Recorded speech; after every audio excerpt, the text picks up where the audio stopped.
반갑습니다. 오늘은 아둘람 굴의 다윗이라는 제목으로 말씀드리겠습니다.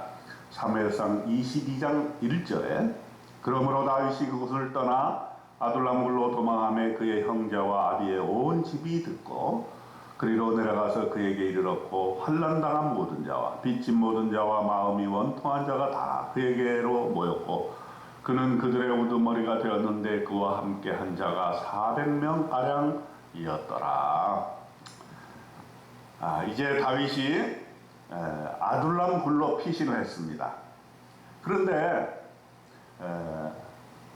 그 다윗의 어려움을 듣고서 제일 먼저 모이는 사람들이 그의 형제들과 아버지의 온 집이 모였습니다.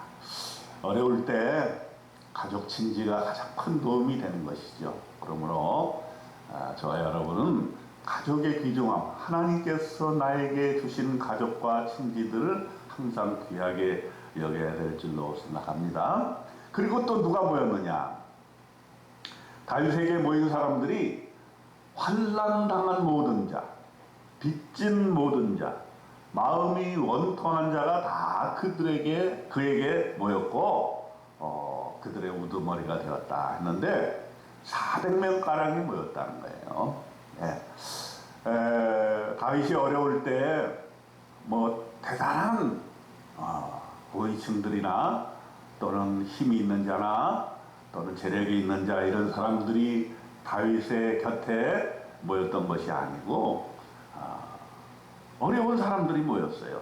참 이것이 바로 하나님의 원리가 아닌가 이런 생각이 듭니다. 우리는 되게 힘이 있고 재력이 있고 대단한 사람들이 옆에 있었으면 좋겠다. 또 그들을 찾아가고 어려울 때 그들이 나에게 도움을 주리라고 생각하지만 하나님의 생각은 그와 다른 것이죠. 하나님이 다윗을 돕기 위해 보낸 사람들은 이렇게 소외당한 사람들이에요.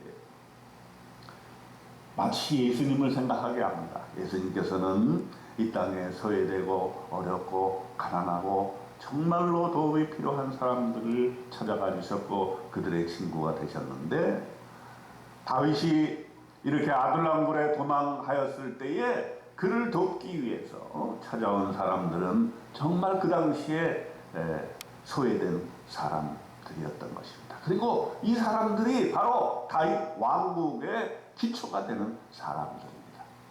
그러므로 우리는 하나님께서 우리가 어려울 때 우리에게 보내주시는 사람들을 귀하게 여기고 그들이 바로 나와 여러분을 지켜준다는 사실, 그것이 바로 하나님이 보내주신 사람이라는 사실을 우리가 잘 알아야 될 것입니다.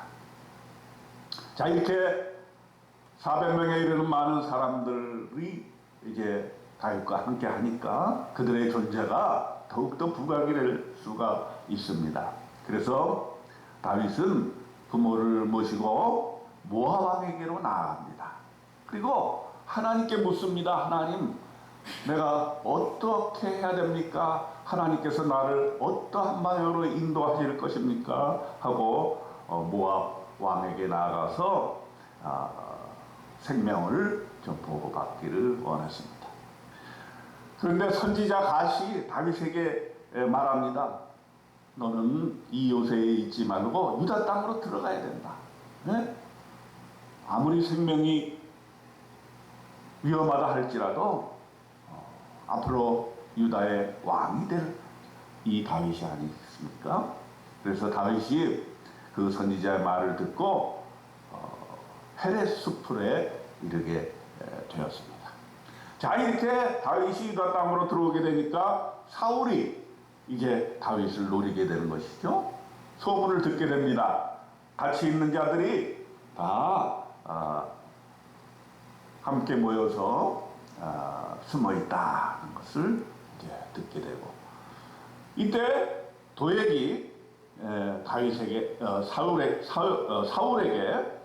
고발을 하는 장면이 나옵니다. 이새의 아들 다윗이 노베 와서 아히멜렉에게 와서 떡도 받고 또 골리앗의 칼도 받은 사실을 사울에게 고자질을 했습니다. 그러니까 사울이 얼마나 화가 났겠습니까? 제사장이 나를 돕지 아니하고 다윗을 도왔다는 사실을 깨달아 알아서 이제 다 제사장들을 불러 모읍니다. 사울이 다그치죠. 다윗과 공모하여 떡과 칼을 주고 나를 치게 하는 그런 행위가 어찌 된 일이냐. 아히멜렉이 대답을 합니다. 다윗은 충실한 자요 왕의 사위요 왕의 호위대장이요 왕실에서 존귀한 자가 아닙니까? 이런 다윗을 왜 죽이려고 합니까?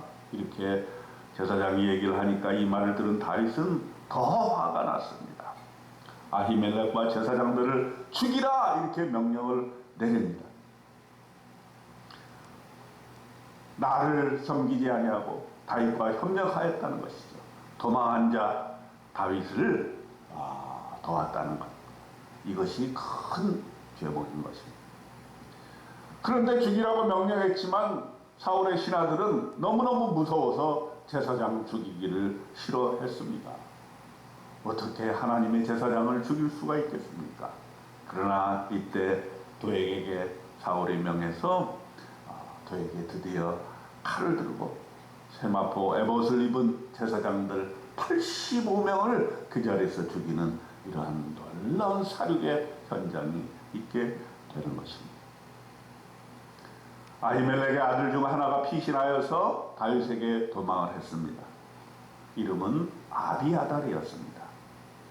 아비아달을 만난 다윗은 가슴을 치며 통곡을 합니다. 도액이 반드시 배신할 것을 다윗은 알았는데 그것에 대한 대처를 못한 것입니다.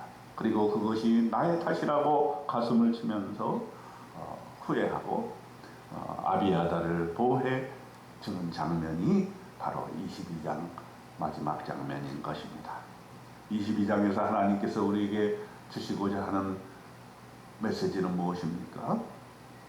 다윗이 이렇게 도망자의 신세가 돼 아두람 굴로 피신해서 하나님께 기도할 때에 하나님께서는 가족들을 보내주시고 또 환난당한 모든 자, 빚진 자, 마음이 원통한 자가 그들에게 모여서 다윗 왕국의 새로운 시대를 준비하게 된 것입니다. 우리나라 속담에도 구분나무가 선산을 지킨다는 말이 있습니다. 다윗이 어려울 때 그와 함께한 자들은 힘있고 재력이 있고 권세가 있는 자들이 아니었습니다. 환난당하고 빚지고 마음이 원통한 자들이 다윗과 함께 모여서 새로운 왕국을 건설하는 데 하나님의 도구가 되었던 것입니다. 우리는 기도합니다. 우리가 어려울 때 하나님께서 보내주신 사람들을 귀하게 여기고 주께서 뜻이 있어서 우리에게 보내주신 자들과 함께 영원한 하나님 나라를 도모하는 저와 여러분 되시기를 주님의 이름으로 축원드립니다. 아멘.